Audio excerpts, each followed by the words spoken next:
கடக்கை பங்கயம் கொடைக்கு கொண்டல் தன் தமிழ்க்கு தஞ்சமென்றுலகோரை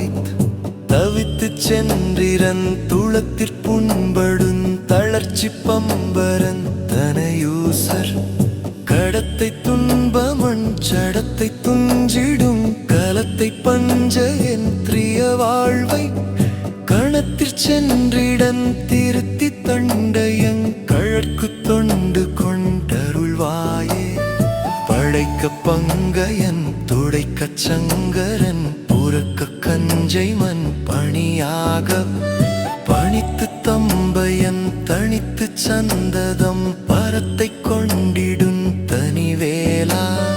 குடக்கு தென்பரம் பொறுப்பிறங்குமங் குலத்திற்கங்கைதன் சிறியோனே கூறப்பொற்கொம்பை முன் புனத்திற் செங்கரங் குவித்து கும்பிடும் பெருமாளே.